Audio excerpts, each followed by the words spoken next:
of why you're here today.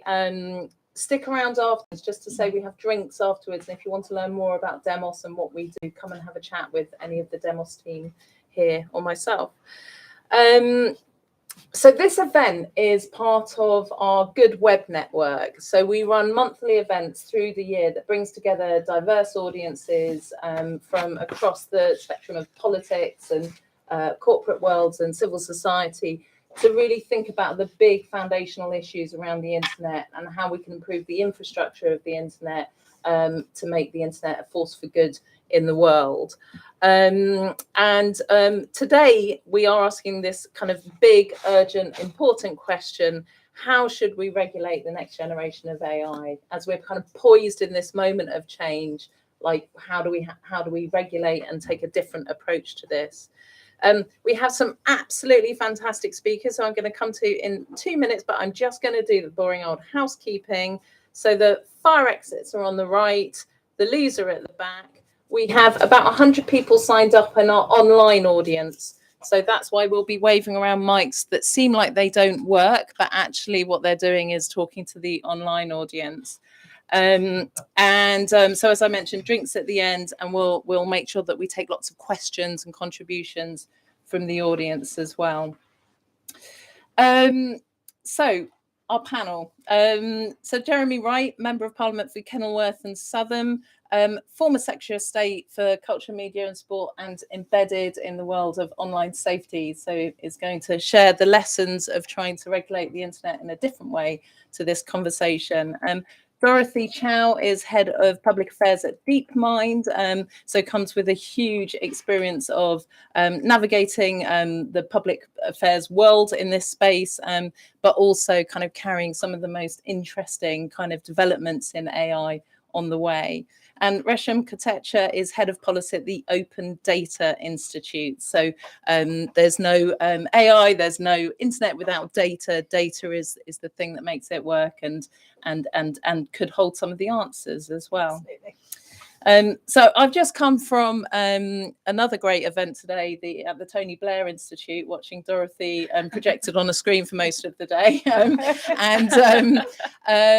it was the Tony Blair Institute's Future of Britain conference. And the thing that stuck in my mind from it most was Ian Hogarth, actually, who is the chair of the government's foundational model task force for AI. He's an investor. And he said that the most advanced forms of AI can't be explained by science at the moment. He can't explain how they work. So if we get to that point where AI is so complicated that we can't explain how they work, how do we regulate it? That's the kind of question for today. And so I'm going to start by passing the mic to Sir Jeremy, who can talk about the experience of regulation in other contexts and what it means for this moment. Yes, I will try. Thank you. Well, good evening, everybody. And as you say, I'm here to talk a bit about the experience of trying to regulate in a, I think, related space, not identical, but similar. But I also want to say something about some of the questions that we've been asked as a panel to think about more generally. And the first of those was, should we even try? We've already heard a little bit about some of the difficulties that everyone will encounter when they try and regulate AI. But I think the answer to should we even try is yes, we have to. And one of the reasons for that, I think, and I speak as the non-technologist on this panel, by the way, as will quickly become apparent, but I think that one of the things that marks out AI as different from, for example, attempts to regulate social media and other forms of technology is that, unlike with other forms of technology, where the public, generally speaking, appreciate the benefits of that technology before they come to appreciate the risks, what's different about AI is I think the public have, generally speaking, starting to appreciate, even if they don't fully understand, starting to appreciate the outline of the risks of AI almost in parallel with their understanding of the benefits. And what that means is that for those of us as legislators, the public pressure to seek to regulate AI is greater than the public pressure there has been to seek to regulate other forms of technology. So I don't think we have an option, frankly. I think we have to try, recognizing all the difficulties there are going to be. And I think we have to think about that because public confidence is important.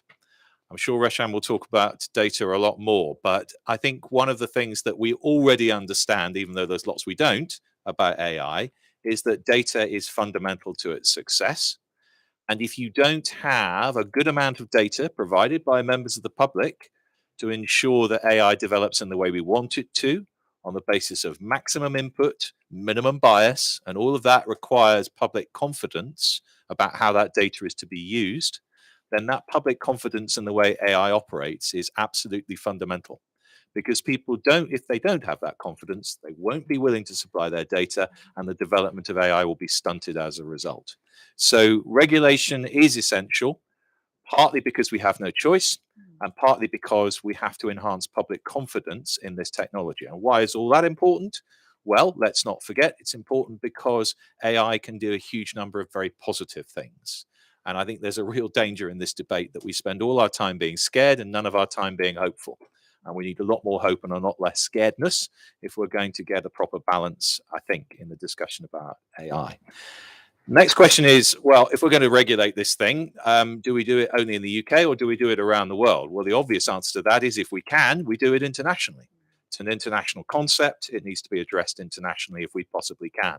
But this is a lesson, I think, from the online safety bill, that we went through this process of trying to work out whether if you're going to seek to regulate social media, user content, search content, of course, for preference, you want to do it internationally because these are international companies that we're talking about. But if you wait for an international consensus, you could wait a very, very long time. And there's also, I think, a lesson to be learned from other types of tech regulation, that it is far, far better to regulate in parallel with the development of the technology rather than wait until the technology is developed and seek to retrofit the regulation onto it. That's what we did with social media, and it hasn't worked half as well as I think developing the rules of the road in conjunction with the technology would have worked. We do have an opportunity with AI to do the latter and not the former, and we should make sure we take it. So the reason that I would doubt that international consensus is the way we can proceed is simply because it takes a very, very long time to get. And I don't think we have that long to wait if we're going to develop a sensible approach to AI regulation, both because we don't want to retrofit and because that point around public confidence needs to be answered sooner and not later. So I think we do have to regulate from a domestic perspective with an international eye, of course.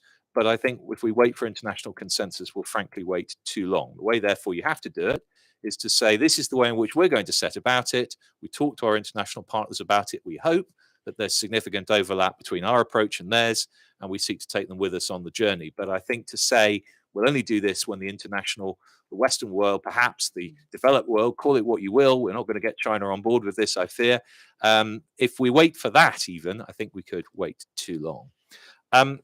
Final points maybe before we come to the broader discussion where I'm sure some of this will be fleshed out. The other thing that I think we may have learned from the online safety bill process is that there's always a spectrum in the way you regulate. At one end, there is absolute flexibility, conscious of the fact that the landscape changes, technology moves fast, and you want regulators and legislators to account for that. That's at one end of the spectrum. The other end of the spectrum is absolute clarity and certainty so that everybody who is regulated knows what they have to do. And in that spectrum, you try and decide what the right approach is. Do you say you want a rules-based approach to regulation where you set out very specifically what everyone's got to do and not do? Or do you have a principles-based approach to regulation where, whether it's a duty of care model or something else, you say, we're not going to tell you specifically what you have to do, but here's the objectives you have to meet. Now, I think the right way is the objectives-based, principles-based model of regulation in almost all forms, but on AI certainly so, because I just don't see how we keep up otherwise with the technology development and how we avoid the trap that any piece of regulation or legislation written on the subject is out of date by the time the ink is dry. So I think it has to be principles-based, not rules-based. And then we can talk all you like about exactly how you go about that process, but I think that's the general approach. And maybe the final thing to say is around accountability, because I think one of the fundamental principles we will have to address in this regulatory process is how do you ensure that somebody is accountable in the end for what an AI model is producing? Because I think a world in which people are able to say, well, it's not my fault, Gov, the AI made that decision, it's nothing to do with me, is not a world we can accept. So there has to be some way in which, by regulatory intervention, if not by any other means, we can establish a connection between the decision of a human being and the outcome of an AI operation. And if you can't do that, and if you can't establish whether, if an AI operation is conducted and a result is produced that the individual affected does not like, how they appeal that, how they know that it was an AI decision made and not a human decision made, so that they know what it is they're complaining about. All of those issues of transparency and accountability are, for me, at the very heart of some of the regulatory discussions we're going to have to go on and now have. But I don't think there's any doubt in my mind that we're going to have them, and I'd rather we had them quicker rather than slower. Perhaps I'll stop there. Thank you very much. Great. Well, Debbie took all my talking points basically. So, no, I agree, and it heartens me so much to hear that about the approach in your mind being about impacts and outcomes, as opposed to the nitty gritty of how exactly we're supposed to build these technologies. And to your point, I think when you try to regulate at that level, for example, one of my biggest fears right now is we get chatbot regulation. Just because that's the current manifestation of AI that everyone sees and is very popular. When I look at the most exciting things we're doing at DeepMind, and they actually have much more to do in the biology space.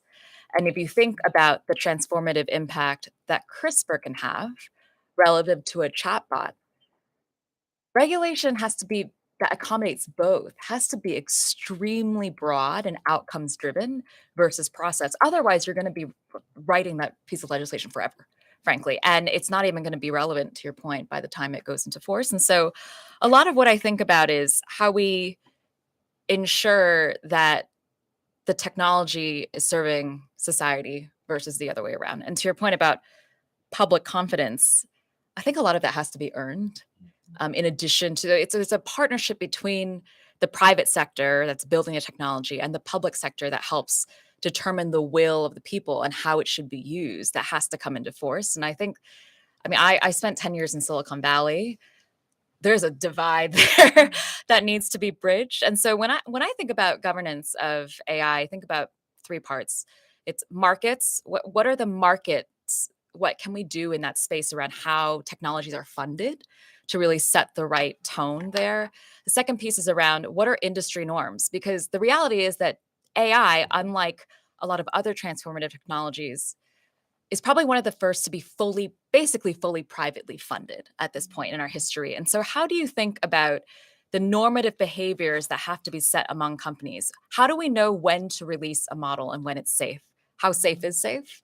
A lot of that right now is determined by which labs are pushing the boundaries where, and how we test those technologies to ensure they're ready for public release. And I think the third piece is around laws, because that's actually the only way to scale good norms is still through laws. I don't think that we can rely on every single company that pops up to comply with the same kind of responsible and accountable behaviors that the leaders set, even if they are doing so. So if we run through that super quickly, I think at the markets level, there's an important thing to think around VCs and how they're funding certain companies. And if you're familiar with the way VCs and tech work, it's just everybody just jumps on the same bandwagon. That is how it works right now. And what you really want to see is a discernment around, is there, for lack of a better term, like ESG at the outset as a commitment within that term sheet? Is there diversity, equity, and inclusion at the outset? Are these values that the venture capitalists want built into these firms so that we're innovating just as much around equity as we are around novelty? That is like a step one that I think really needs to happen at the markets level. And you want these companies eventually competing to be more responsible versus less. And so how do you create those incentives? I think a lot of that is around normative behavior. So the products and the papers that different companies release, when they release them, they are saying it's been tested in XYZ ways. And there's things called model cards, for example, that tell you a bit about the system. Why are the model cards that we're all developing, like why OpenAI's is completely different from Google's, for example? Why is that the case? It's basically an apples to oranges comparison. And so a lot of what you want to see is that start to harmonize and for us to start agreeing on the thresholds that it should be tested. There's a really interesting norm from the cybersecurity world, for example, called responsible disclosure. And what that does is encourage companies to provide financial rewards for white hat hackers to basically hack into your systems and tell you ahead of time when that's happening, so that you can basically patch the bugs ahead of time before they're made vulnerabilities to the public. And so that's not an exact, there's not an exact match there, but there's a question around, should we do bias testing? For example, should there be bias bounties on some of these models before they go out into the world, so that we can test for some of these needs? And the third piece around laws, I completely agree. I think this is going to present a huge challenge to multinational governance. I mean, if you look at the impacts of AI, they're not limited to any single country. That's just not how it works. And we need to figure out how to harmonize those standards. And it's going to create a need for international institutions that foster public-private partnerships in a way that we've never seen before. It's like a new skill set that we need to build, a new muscle we need to build. And we actually released a paper, I think just last week, on looking at the IAEA, CERN, and the IPCC. So you're talking about nuclear and climate issues and what we can learn from those models, what would work in the AI context, what might not work. It doesn't give a prescriptive conclusion on like, this one's going to be the one that we shall root for. But what it does is it points out historically what's worked, what's not, and what's applicable, and what new things and capabilities we need to be able to build in the international governance sphere. So I think those types of studies are just as important to figure out as we have to figure out national regulation faster. But yeah, I do love the point around not retrofitting. I think developing, building the plane while in flight, as it were, is what we're looking at here. And I do think it's doable. Yeah. Thank you so much. Can I just come up with two very quick questions? Sure, yeah. One is to Ian Hogarth's point around scientists not understanding their own systems. Do DeepMind scientists understand everything they've built so far? I just want to test what I heard today. So it's a yes and no. The yes part of it is, yes, we know what we've input into the system from a data perspective. Yes, we know how well they perform. So a lot of the work we have to do is around robustness. Does the system perform the way we intended for it to perform? And that's the kind of test we have to apply before it goes out the door. So we know all of those things. We also set certain benchmarks for performance. How accurate is it? If you look at AlphaFold, we give confidence intervals on our predictions for different proteins. How confident are we that this is the right model, for example?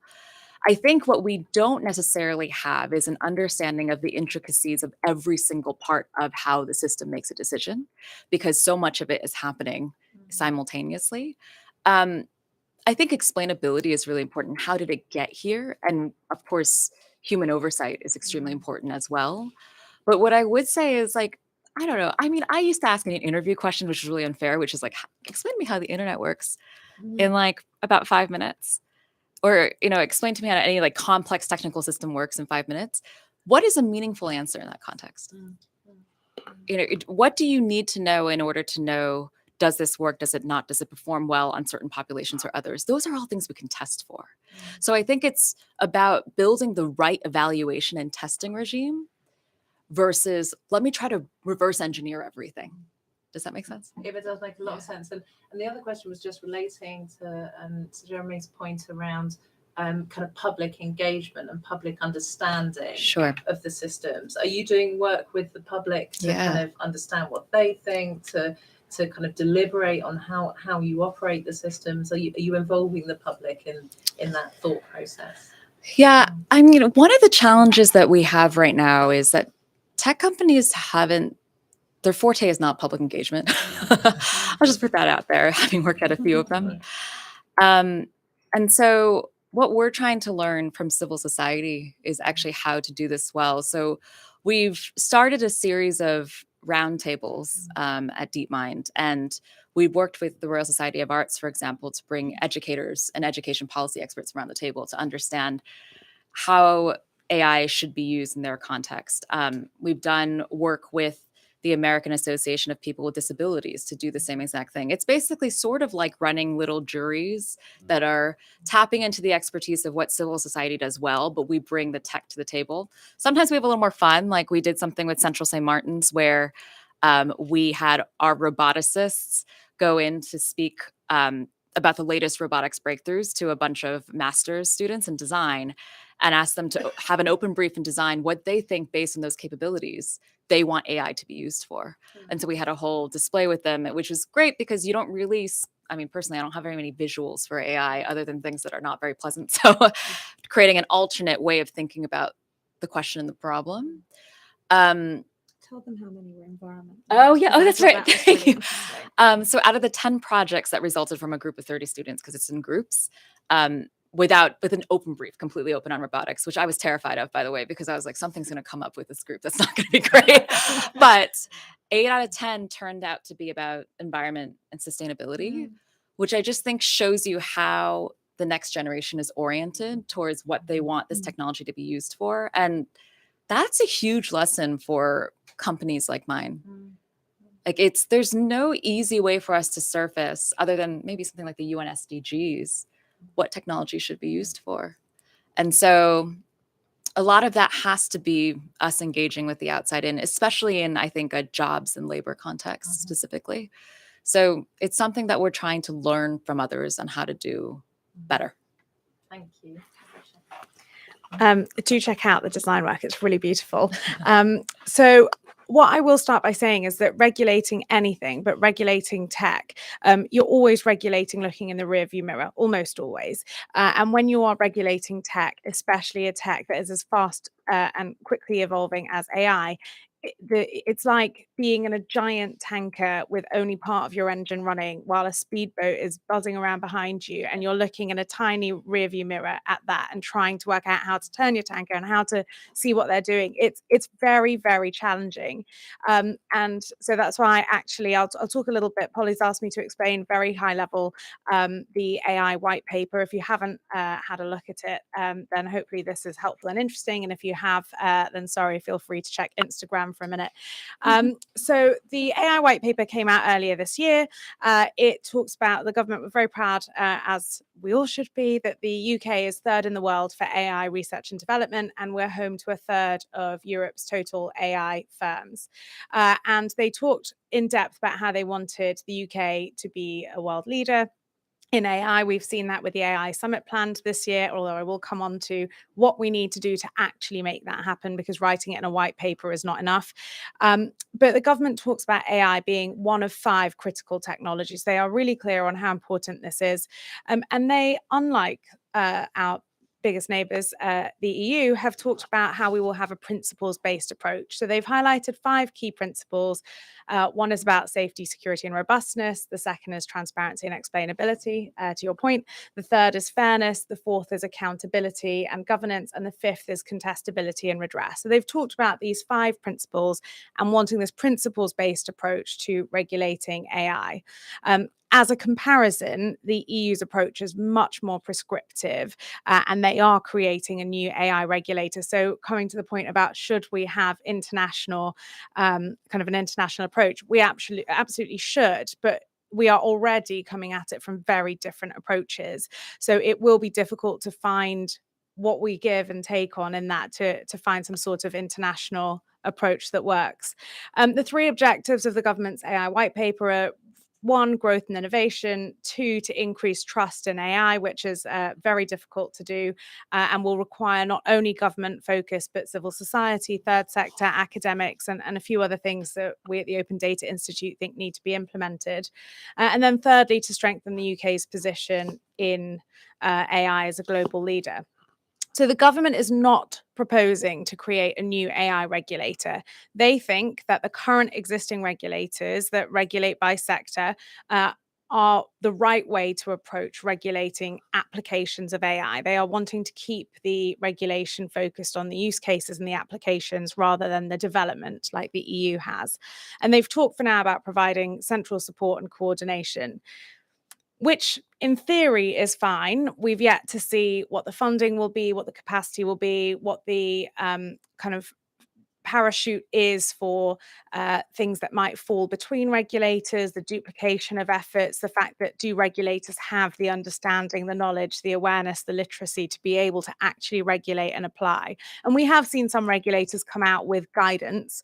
So it's a positive start, but it needs to have the funding behind it to make sure that there is accountability, there is transparency, and that startups, scale-ups, and kind of the bigger AI leaders can actually grow, innovate, and feel safe in understanding that they're not falling foul of rules. So that's a very high-level look at the AI white paper. And as I said, the EU's approach is much more prescriptive on this and the equivalent of the online safety bill. But they will have new AI regulators. They will have far higher fines, and they are putting more liability on firms. So we'll see how things work out.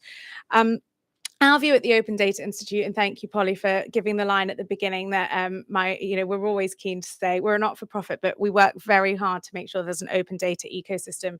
And without data, there would be no AI. So we think very much that there should be a sixth principle in the AI white paper or in the approach to AI, and that should be around data and good, open, transparent data. Our view is that if that were to be a sixth principle, it would mean that we would refocus, refocus is generous or ungenerous, depending on how focused you think government and civil society have been on the need for data literacy. But it's things like data literacy. Do our policymakers have a deep enough understanding? I mean, your point about do the scientists understand their models? Do the policymakers who have to create the policies, the regulators that have to enforce regulation, do they have enough of an understanding of the data and the applications of it in AI to actually be able to regulate it?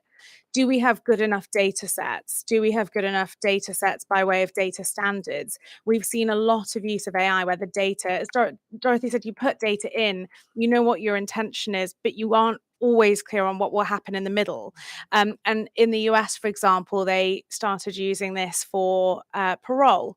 And they found that from the data they were feeding in, Black men were far less likely to get granted parole than white men because a lot of the data sets they were feeding in were actually biased.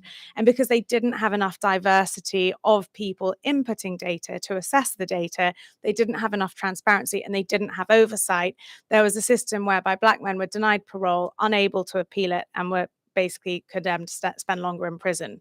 Similarly, we've seen systems where people put in thousands of CVs to use in recruitment, and it may or may not surprise many of you to hear that that started rejecting women and ethnic minority candidates because it had learned from the CVs it had digested and all of the data it had been given that a good candidate was often a Caucasian male in their 40s or 50s. So we can really embed and amplify biases. And if we don't have good data that is also assessed, cleansed, and viewed for biases, all we will end up doing is amplifying, magnifying, and embedding bias and discrimination into our every element of life. We're already seeing there's quite a feisty select committee video of Amazon talking about how they use this to manage workers and whether they're fired or not. So there's loads of applications where we need to be very careful and think about the data sets and the biases. And this is why one of the reasons we think we should have data standards and more interoperable data sets so that we can actually work across improving lives, benefiting from the application of data, but making sure that we don't harm people who are probably less likely to have the ability to either recognize it. If you don't know AI has been used, you don't know that the data is discriminated against you. How do you understand? How did those men denied parole know that they were being discriminated against? It's very difficult when you don't know what you don't know. So that's a significant challenge that we think is really important. Another thing about the regulations that is really important is the communication. You said tech companies are not always the best at communicating. Actually, policymakers are often not the best at communicating too, perhaps on an individual basis. And obviously we have a shining example here, but in general, when we look at how policies are communicated and how the media reports things, we lose out on the nuance, we lose out on the understanding. And Ada, I think Ada's here, but Ada, And Turing last year did a poll, and that said that 62% of respondents want laws and regulations guiding the use of AI. So even if they're not laws, we need to have enough guidance that people feel comfortable that, you hear from the public, people are scared of their jobs being stolen and then AI coming to kill them. And it's a little facetious of me to say, but it's true. People are genuinely very concerned. So how can we alleviate that concern? And that comes down to transparency, fairness, and accountability. So we've talked about international working, but one of the key challenges for the UK's approach, but everyone's approach, is how do you regulate something that is so cross-border? We don't know where the data is always coming from. We don't know where it's being kind of processed or baked into the machine learning or the LLM. We don't know who it's impacting. So how can we in the UK regulate ChatGPT, for example, which is US based? Or how can we manage different applications? And what about the supply chain, where you might have multiple organizations within a supply chain using AI? Where's the liability? Where's the responsibility? Where's the accountability? So those are some of the challenges. And our view is we should do everything we can to empower the ecosystem. So increase data literacy, make sure that we are opening up for scrutiny, we as a country, scrutiny to civil society, to the third sector, to think tanks, to academics who can really rigorously assess and challenge some of these models, to sector specialists. So, Ian's appointment is great news. And then there needs to be real recognition of the need to collect evidence and to continually reiterate. We have to look at regulation in a different way. We have to be more like the tech companies that we're trying to regulate. So move fast, learn, reiterate, move fast. I'm not going to say break things because you don't want government to break things, but you get the idea. And the other challenge actually with international regulation is that you see it in the EU all the time. You have this, they call it the Christmas tree, where everyone wants to lob on their favorite bauble, and you end up with a position where nothing gets done because everyone's like, well, I want my shiny bauble, you got your shiny bauble. So that is a real challenge. So I'll leave it there. I think that's quite a lot. But actually, sorry, one final thing to say is the concern we have, having talked about data should be the sixth principle, is the interaction with other laws and regulations. So we've just seen the Data Protection Bill, DPDI number 2, and in that, for example, the government proposing removing the need for businesses to do data protection impact assessments, which actually researchers have said they found very helpful during COVID because it enabled them to test case the data use. But that, along with removing the need for data protection officers, actually provides relatively low savings to SMEs. I think it's like sub £100 a year, but means that we are weakening the data ecosystem and the oversight rather than strengthening it. So that is one concern, but I'll leave it there. Fantastic. Thank you so much. And that's already so much to chew on just in those 3 contributions. But I thought I might go straight to bringing the audience in, because I know there's so much knowledge in this room. And to start with, there were kind of 2 very strong areas of agreement. One was that we should regulate, and we should think about regulating. And the other was this idea about a principles-based approach rather than a rules-based approach. So I wanted to start by just asking the audience, did anyone disagree on either of those points? Because just in case we're getting into groupthink on the panel, did anyone have a different view on either no, maybe we shouldn't regulate, or the point around principle-based regulation rather than rules-based regulation? No. Oh, sir. Yeah.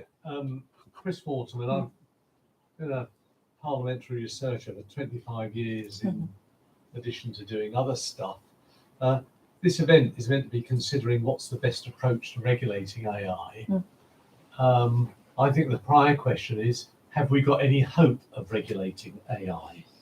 And I can think of, who is it? I mean, Messrs. Nadella, Sindar, Musk and Zuckerberg have got far more control over any government. So, I think that this event might be a bit like a caucus race. Well, thank you for that. Did anyone else have any reflections at the back there? So. Yes, my question would be whether it has to be a binary between rules and can't understand context, like rule-based approach, Irish processing, Irish use cases. So where do you think, so the point for the online audience was around kind of, does it need to be a binary between rules-based and principles approach? What's the case, and where would the case come in for a rules-based approach? Yeah. It'll be high risk. Purely high risk scenarios there's increased risk of model causing harms. Consider being more rule-based. Interesting. Accommodate a wide range of applications. Yes, that's an example of principles-based, but whether it needs to be a binary is the broader point. Interesting. Good point. Good point. Do you want to come back on that?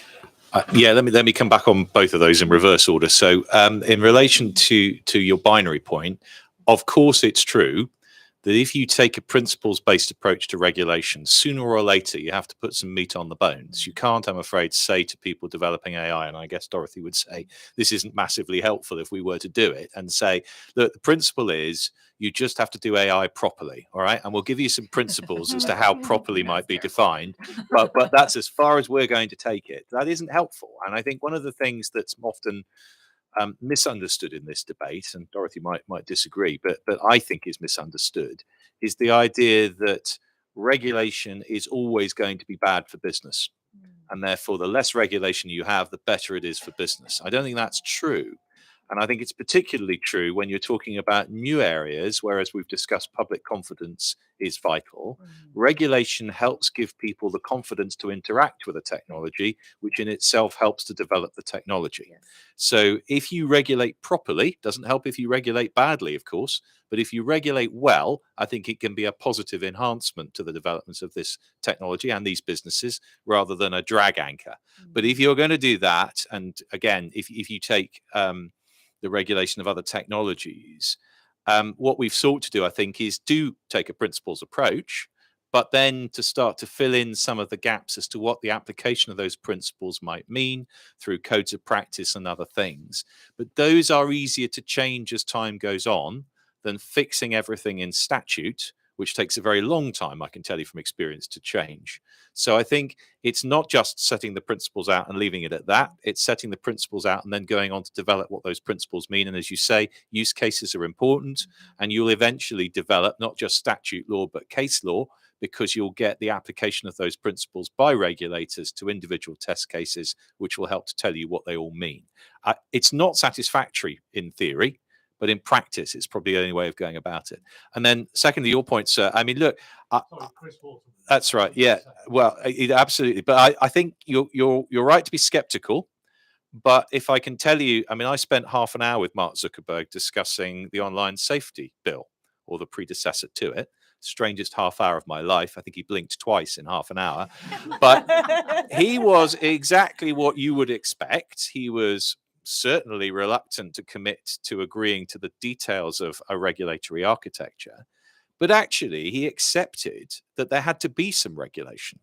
And what we've seen since is certainly an argument about the detail, but nobody is saying in relation to the online safety bill, inside or outside the tech sector, inside or outside the big platforms, that we don't need regulation, we can continue to self-regulate, thank you very much. That isn't part of the argument anymore. So I'm afraid the onus is back on us to get that regulation right, rather than to have pitched battles with the tech sector about whether regulation is or is not necessary. And I think we'll have the same situation here. That yes, of course, there'll be reluctance to accept that regulation in detail is a good idea, but there will be an acceptance that sooner or later it's going to happen, because the public will demand that it happens. And you can either do it in conjunction with governments, and you can do it in a way that doesn't limit unnecessarily your ability to not just make money, but develop the technology in positive ways.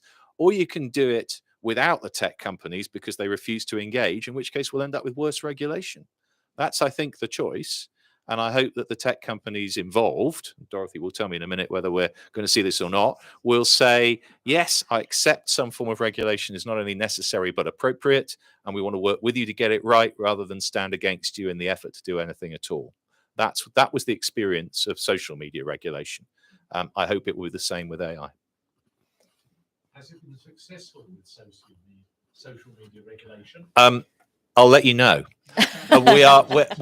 Chris, we're only about 5 or 6 years into the process, so you'll just have to be patient. I wish it had been done sooner, but look, I think, touch wood, we will see law in this country by the end of this year. There already is law, as you've heard, in the EU. So we are getting there, but we're getting there slowly. It's interesting then, let's pick up on that point afterwards, definitely, that all of this conversation is happening under a kind of collective, almost kind of PTSD cloud of everything that's happened in technical evolution over the last 10 years and everything we've got wrong. And so to your point about let's get upstream, let's get in while it's being developed, I still can't quite see the how, if we're thinking about regulating outcomes, whereas actually kind of getting up into the design phase of how the technology is being delivered by influencing, for example, where the investment is going, to your point, Dorothy. Like, is there a circle to be squared there? Squared, well, yeah, you know what I mean. Sorry, I do. I mean, I think again, Dorothy will be more expert in this end of the business, but it seems to me that if what you do is you say, we are going to have principles-based regulation. Let's talk about what those principles are. Let's talk about how you might put some meat on those bones and explain how the principles might be applied. The earlier we have those conversations, the earlier those developing the technology can start to form out what they do around those principles and understand how they might apply to the developments of technology. If you wait until we've let them all unsupervised and uninterrupted go about developing a technology, and then you say, do you know what, we've just realized we shouldn't have let you do half of that because we want to legislate and regulate to restrict it, that isn't helpful to anybody. And that is what we did, I'm afraid, with social media. We allowed this technology to run away completely unsupervised. Nobody thought about the rules of the road at all. And then we suddenly woke up one day and we said, oh, hang on a minute, lots of horrible things are happening on social media. What are we, the politicians, going to do about it? I think it's better to have those conversations early and to have them in conjunction with those developing the technology. We won't be able to get everything right. I completely accept that. But I think early conversations rather than late conversations are preferable. Let's come back on those points. Yeah, on the point about does it need to be binary, I actually agree with you completely that it can be both. And one context where we're already seeing this is that large language models used in a medical context are actually already regulated by existing medical device regulations because it's considered a medical device. And that's where I think the white paper is great in that it asks for a context-specific approach. And a lot of existing regulations apply. In the United States, for example, around hiring, equal opportunity provisions are already applied to a lot of discriminatory behaviors, whether it's discriminatory by a person in hiring or discriminatory by a machine in hiring decisions. And so what you can see is you could envision like a hub and spoke model, a hub being the principles and the spokes being context and sector specific, which I think is actually probably the best way to do it. When I was working on self-driving car related legislation in the States, for example, a lot of the things that we were talking about would definitely not apply in other contexts, but some would. And so I think there is that kind of hub and spoke type approach. I also have this fear, I already shared my fear around chatbot regulation, but I also have this fear around, because of the hangovers of social media, the ceiling of the regulation is, oh, well, how do we regulate as little as possible so we can still be competitive with China? And then on the floor becomes, how do we regulate enough so that big tech doesn't get away with it again? And I think those boundaries are actually quite artificial. I think we have to be thinking much more around what do we want this technology to do from a first principles perspective? And then how are we going to Jeremy's point, enable that to be the case. Now, I agree that regulation can play a huge role in enabling public trust, which is why it's important. If you look at what every venture-backed company at this point is looking for, they're looking for growth in the number of users. That will not happen if the public doesn't trust your service. If, for example, if they think that their credit card details are suddenly going to disappear, or if fraudulent activity is going to start happening, people will know not to use that service. And I think there's a lot that policy can do to guarantee that something is safe and safe enough to be used. And that's what we're looking forward to being partners on. I also think, Demis Hassabis, who's our CEO, has signed on to a number of different letters asking for meaningful regulation. He's very worried about AI safety. And so I think there you do see a sea change in the generation of tech executives that are coming to the fore. And it is different, to Jeremy's point, this time around, where the public is looking at this in a very different way than it was on social media and the internet. Yeah, I mean, all great points. And to add to that, and Dorothy's point about different CEOs, the attitude from the public to big tech now is so different to what it was 10 years ago, certainly, but even 5 years ago, that actually what I've seen and heard is big tech saying, please put some regulations in, because it's not enough for us to say we've learned we're different, you can trust us. Help us to show that we're doing the right thing by giving us clear boundaries so that people do trust us and that they do trust the developments. And then you have, I mean, we have a lot of members within the ODI, but people, the scale ups and the startups say we cannot afford to fall foul of regulations. We want clear principles, we want clear boundaries. Their view, and I'm not saying this is the right view, but the view some startups and scale ups put forward is that big tech can eat the costs of falling foul of regulations and laws. That it could be seen as a cost of doing business. Whereas if you're a startup or a scale up, you don't have the funds to be able to fall foul of a regulation, be fined by your regulator, and then carry on. So actually, there is an argument that the principles-based approach is a really great place to start. But as Dorothy says, there are other regulations that will apply. Just because we aren't creating new AI specific regulations, each regulator will still apply use cases to that sector. So it's not like we're saying they're unregulated, we're just saying there won't be new AI specific regulations for now, and it will be non-statutory for now. But I mean, even in the white paper, it's very clear that it's not statutory now, but it will become statutory, and that there is the opportunity to iterate and evolve. And if there's a need for stronger regulations, stronger guidance, and more provision of powers, then that's something the government should be open to. And they're going to need the skills to do it. Yes, Yeah, they are. I'd like to take some more contributions from the floor. So if you put your hand up, Andrew at the front.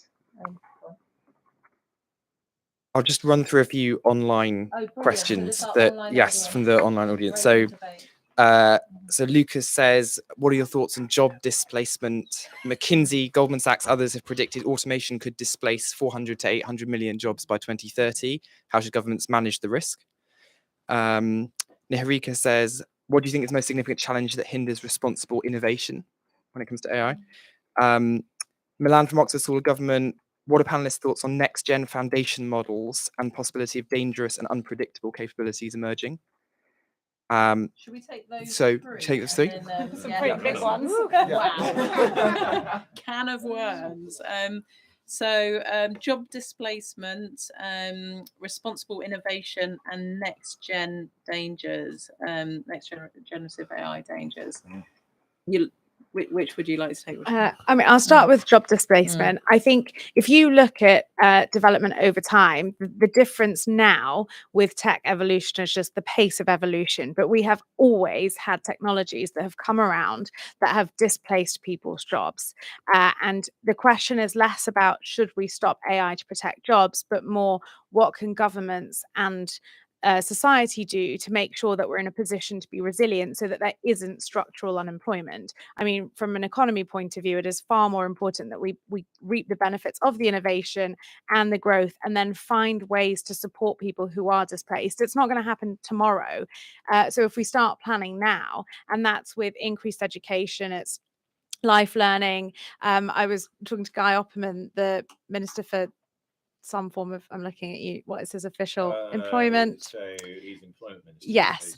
He's talking about doing MOTs for people in their 40s, job MOTs, where you can go along to job centres and have support with second careers or third careers, depending on what stage you're at.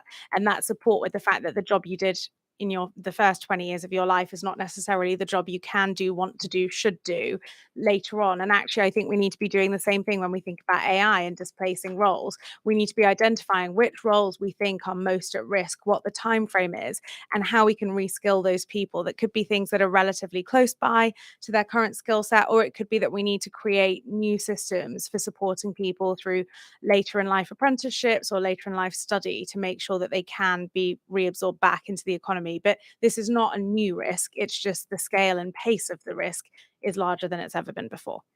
Really good point. I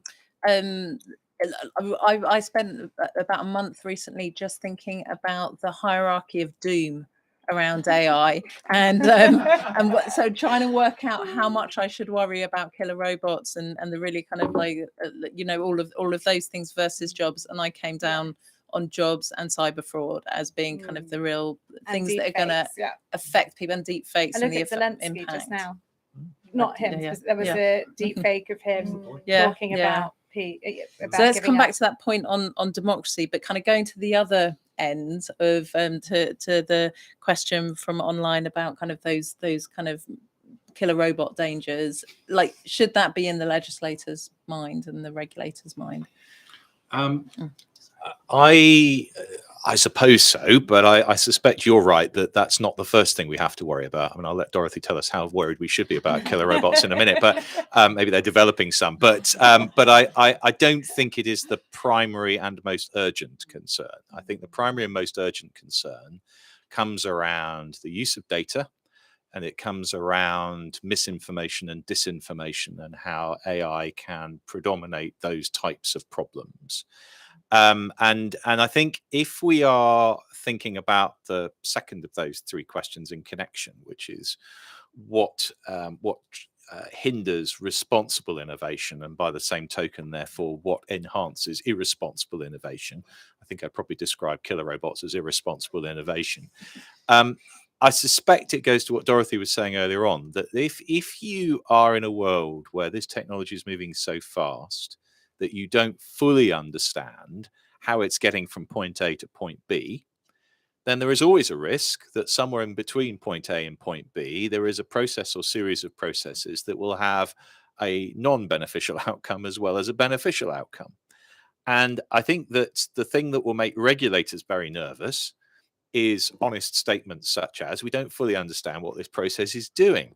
There is a real risk that if a regulator and a legislator, for that matter, hears that statement, they'll say, well, in that case, we're going to have to regulate really hard to make sure that we don't take any big risks on something like killer robots.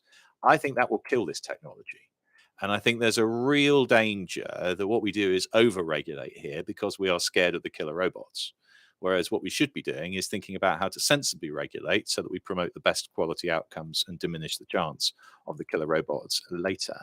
And the other thing that seems to me to be a problem is that if you are of a view, and again, I won't ask Dorothy to comment on this, but my sense of a lot of these tech businesses, which grew very quickly and became very big, very fast, is that they were run almost exclusively by people who believed they were improving the condition of humanity. If you run an oil company, you probably don't think that. If you run a tobacco company, you certainly don't think that. But if you run a tech company, you probably do think that. And I think we need to recognize that there are an awful lot of idealists running these companies. But the risk of being an idealist is that you are blinded to the effect of what you're doing because you believe that the effect of it in the end will be positive for humanity. And so if you want to know what I really think the risk is that regulators don't understand, and technologists, if they do understand, are prepared to say, well, in the end, it'll be good what I'm doing here. And if there are a couple of nasty side effects, well, we can manage them. And if the regulators don't understand those side effects, then we could be in trouble. So I don't think killer robots is the problem to start with. But if we're going to get there, we're going to get there by that method, I suspect. Dorothy, do you want to pick up on the responsible innovation point? Yeah, I'm happy to. I mean, I think there's a tremendous pressure that's, I would say, sector-wide, industry-wide, to show that you're the first to the post or on top with a certain capability when it comes to AI. And that comes from the community. That's also the way things are in science generally, right? When you're publishing papers and you're competing about your different capabilities, that you're the newest experiment, the newest finding. And I think it's important to remember that actually needs to be paired with a good sense of responsibility around impacts. And so you've started to see the AI sector, for example, in their biggest conference a couple of years ago called NeurIPS, which if you didn't work in AI before, which I didn't, you did not know what that is. It is the biggest AI conference where it's the most prestigious one, where everybody presents their findings and publishes their papers way before the AI is put into products. The organizing committee, it took them years, but they actually put in a requirement that any paper submitted to this conference to be considered must have an impact statement, like maybe 2-3 years ago. So that starts to create a normative behavior around pushing scientists in the field to really consider what is the downstream impact of this technology. And of course, like everybody's going to vary with how they do that, but setting that standard is actually quite important, I think. And so your point was to apply that to investing as well. Yeah, apply that to investing. I think, I would love to see it applied to investing. I think it's the people who have the cash who are holding a lot of the power here, especially around normative standards within the industry. I'd also say that, we established a couple of years ago an institutional review committee within DeepMind, which is 25 of us from all different parts of the company around the table with lots of different diverse backgrounds. So you have some people who are really deep into biology, and then you have people like me who haven't taken biology since high school. but have like a background in philosophy, ethics, and humanities. And we meet every other week to basically focus in on one specific ethical question. And I was dubious at first, if I'm being honest, because it's really hard to get people with different contexts, as you probably all know, into a room and get to an outcome that's everybody feels somewhat comfortable with. But over the years, we've developed what I would call like a group muscle around this. And one of the decisions we made early on when large language models first burst onto the scene, because we were actually behind. If you remember, other people released papers and things first. And when we released our first big paper on a major language model called Gopher, we actually held it until we could pair it with a taxonomy of large language model risks across the industry. And that's now the paper that's referenced as the paper on risks in language models. And then we basically benchmark how we do against all those risks. And I do think that to me was the first signal, this is really working. Like this is working, because that's not something as a policy person at the company could have affected by myself. But because I've now gotten agreement from research leaders and everybody else in the room, we are all going forward with this recommendation. And I to the point of unpredictable capabilities and next generation risks, I actually think that kind of muscle, the muscle that you build to learn how to deal with these types of responsible innovation questions, whatever is built today is exactly what you will need. That kind of process is what you need to deal with next generation. There's actually, I think, in the AI ethics and safety community, a divergence between like people who are like, I care about existential risk. You people with near-term stuff, it's ridiculous. And then it's vice versa. But to me, the muscle that we build now around evaluations for safety, around how we do responsible governance, is actually the same thing that needs to be built to test for any of these other capabilities down the road. And so it's really important for us to get this in place today, irrespective of what kind of risk is presented. Yeah. I know there was one more. Oh, we've gone over. We're just going over 7. So I'm going to go to the gentleman here. And thanks very much, Ben Hawser. My chair. I'm I'm going to cut it off there. I'm a tech policy consultant. I was a civil servant for a long time. I worked on the 2011 review of intellectual property on copyright and data. I worked on the 2017 review of AI and the internet things between. So I know how hard this is. I've written bits of the legislation. I suppose it's very. You both talked about companies and excellence. I think this may be, the big issue in this is that when there was a rush of large language models, it's evident that some companies were rushing them out to keep their share price up. So there is a data-driven machine driving global direction of AI. It's the stock market, and it is ahead of individual decision making. It trumps individual decision making. So in a way, the sort of nightmare scenarios are out of control. And if these companies are simply optimized for shareholder value, as large PLCs tend to be, why is there going to be a difference between that and Exxon? Which, by the way, there's the thought experiment of the paperclip machine that eats everything else and destroys the world. Well, that's Exxon, isn't it? Something optimized for a short range of outputs at any cost.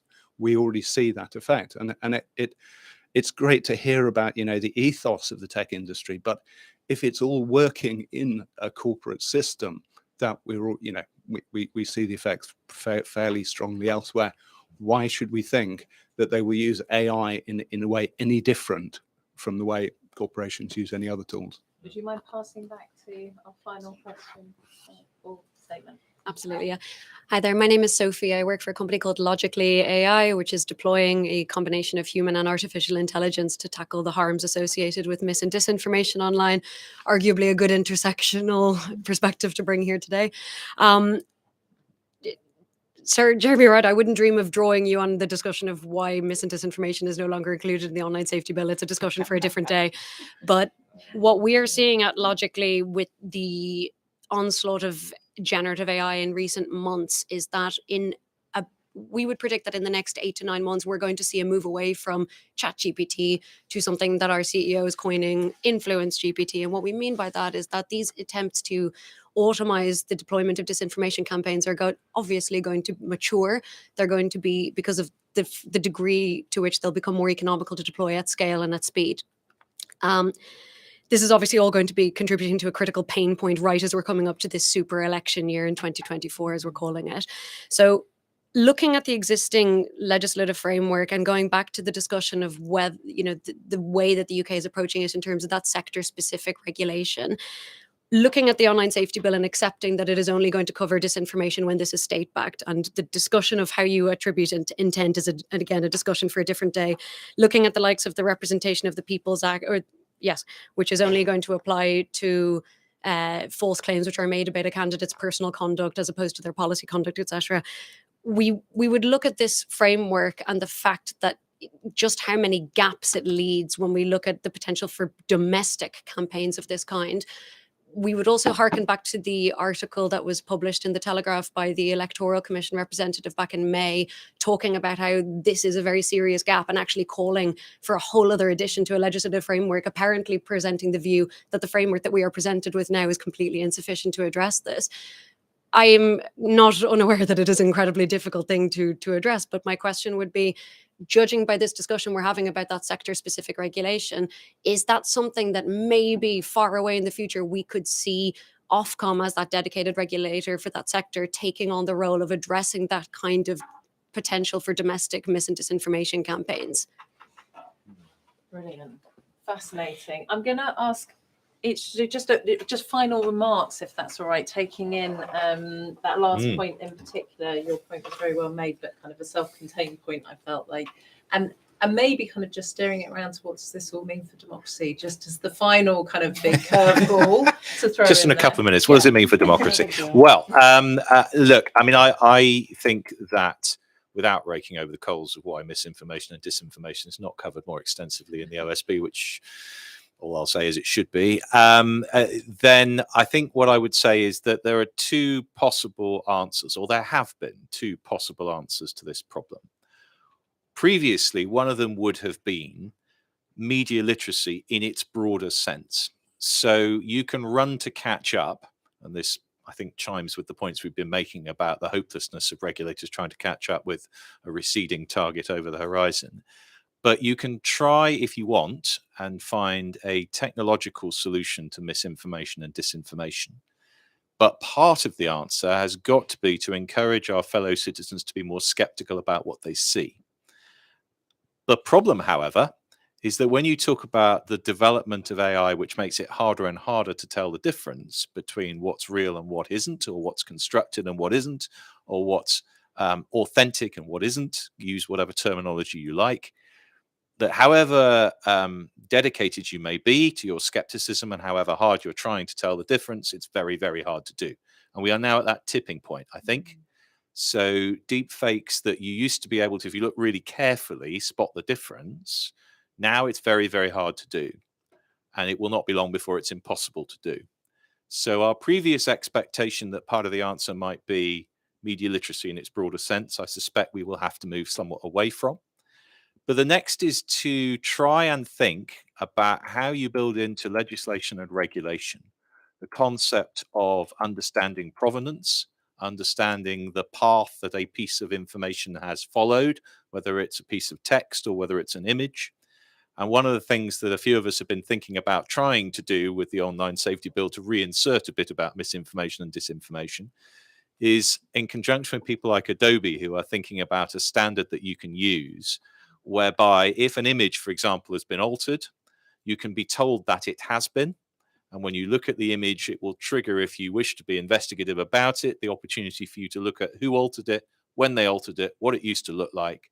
And the same hopefully could be done with text. That may be something we have to look at here as the best defense we've got. Because however hard we try to stop the disinformation at source, I suspect we will not be wholly successful. I sit on the Intelligence and Security Committee. I know what great work all of our agencies do, but I also know they would be realistic about their capacity to stop 100% of it. But if we are not going to be able to rely on what I might call media literacy, then I think perhaps where we have to think is around provenance and around an understanding of how something may have changed on its journey, just to give you that information. It may not be sinister. It may not be something that changes your view of it at all, but you should have the opportunity to know. And it goes back to the first points we were making around transparency. You need to know whether AI has been involved, and you need to know whether something's changed on its way to you so that you can make your own judgment about whether that change is beneficial, sinister, worrying to you, any of those things. So I think perhaps that's the best answer I can give. Thank you, Dorothy. I want to come back to your point on capitalism, which I think when I think about oil companies as the example, if you're going to take Exxon, I don't think all oil companies are the same, and I don't think they're all regulated in the same way. And so my point more broadly is that I think we need to be just as creative when it comes to normative governance and policy, just as creative as we are about policy as we are about the development of the technology that we're building. And that's so much of what the work I have to do day to day at the company is actually about. And the reason I think that's an interesting example is because if you look at the way that a bunch of us used to use Napster and Kazaa as services, they were actually not great services, if I'm being totally honest, but that's what it was. And it was streaming music. And that evolved into Apple iTunes, where you're paying per song. And the reason we did that was because they innovated on the digital rights management system that underpinned the music industry. And they struck a bunch of deals with the music industry that made that possible. And now you think about the fact that many of us use Spotify and the streaming and the licensing agreements that they evolved. And this is all basically, for me, I'm not on the technical side of the company. It's all just streaming music from my computer. But the things that underpinned and changed those services were actually policy innovations as much as they were technical innovations. And so what I want to start thinking about more and more is, what is the policy innovation that's going to get us to a different outcome? To your point, I think it's possible, but I think we have to be extremely creative and think about the different tools and capabilities that we need to develop as, on my side, working on the corporate policy side, but also as policymakers to do that effectively. And that also applies to things around democracy. So one of the things that we've been working on in the background is watermarking. Now, I do think there's some people who will tell you things like watermarking is not possible. It's not going to be that effective in the end. So why do it? Well, we'll do it because it's important right now. And also, it is possible. It is possible to be just as innovative on the governance of this technology as it is to be building it. And so that's what I want to see more incentives to do. Thank you so much, Resham. I'll talk about a bit democracy and a bit just some of the issues I think we haven't fully focused on, because I think these two have covered those questions really well. One of the things I find really interesting when we talk about AI is how little we talk about the computing power necessary to make that possible and the environmental implications of that. So every time you do a search on ChatGPT, it's about 8 times more energy use than a Google search. Now, that's not to say it's not that there aren't ways to counter that. I can't remember. I think it's I want to say Sweden, but one of the Nordics has now built a public swimming pool over the servers so that it can be heated by the energy. I mean, you laugh. It's like, it's an amazing way to evolve. I'll feel bad if I've given credit to the wrong country now, but do look it up. And it's like, we have to think about the fact that these evolutions are not singular, they are not self-contained, they do have implications. And one of the challenges, and I'll admit my other hat here, I'm one of the Cabinet Office appointed social mobility commissioners, so I spend a lot of my time thinking about social mobility, and one of the issues you always see with technology developments is that you see a widening potential of the gap between the haves and the have-nots, and it takes time for the have-nots to catch up.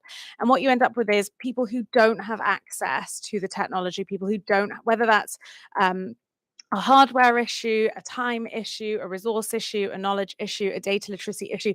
There are many, many reasons why you see a widening of the gap, but actually it's something that government in particular, but wider society has to recognize, that these technologies have huge potential for good in terms of closing the gap. So for example, our work on the Social Mobility Commission, we know that your average disadvantaged child in the bottom quintile goes to school 4 to 5 months behind their most advantaged peer. And by the time they leave school at 18, they're 18 months behind. So all we see over the progress of their kind of education is that broadening of a gap.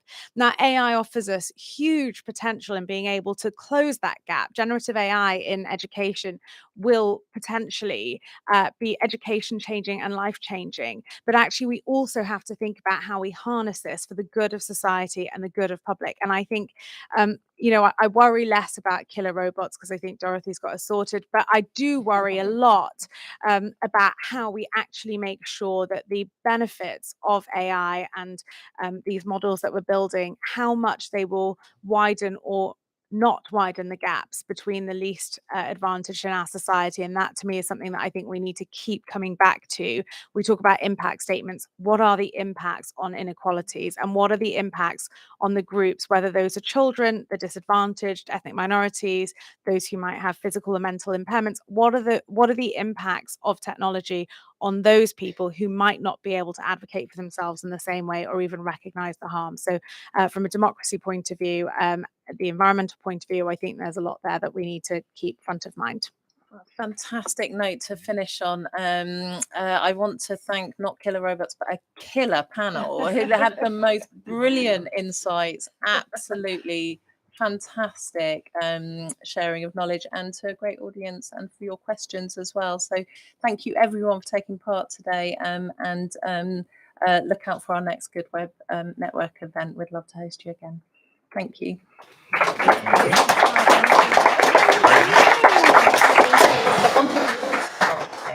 I'm really interested in that.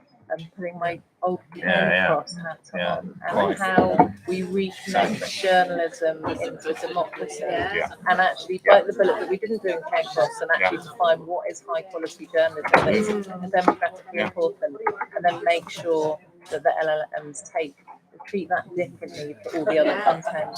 I think that is journalism's answer in a kind of broken business model world. You're right.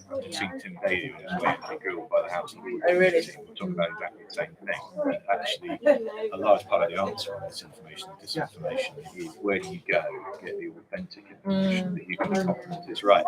And the thing that BBC always used to tell me is that they accept that for all people under the age of 30, they get their news from social media. They don't get it by sitting down and watching the 10 o'clock news. However, a very large proportion of them then go and check that story at the BBC website. So there is an awful lot of news, of conventional media, which is media they trust, to see, okay, so I've heard that, that's fascinating. I wonder if it's true. Let's Same look, with the BBC will tell WhatsApp me. forwards. Every time from my parents' generation, I'm like, I don't think that's true. Yeah, to be honest, sometimes our parents are much worse than Oh my God. Well, mind you, my mother used to come to me with her copy of the Daily Mail saying, is this true? Yeah. And I said, no, it's not true. I seriously think that everything, all the ground, and this is from my world of carrying out journalism and business models, everything we lost in the social media era, there is a chance to reset it if we bite the bullet and start to define what high quality journalism is, which is the That's the tricky bit. Right. I think I was just pitched as a startup. Yeah. That was tackling Yeah. this issue. I have to look at. I haven't had time to look Oh, at that. really? Yeah, But it you've might got be- to look, for example. Yeah. Yeah. Sorry to sound like a lot of Yeah. No, not at all. Not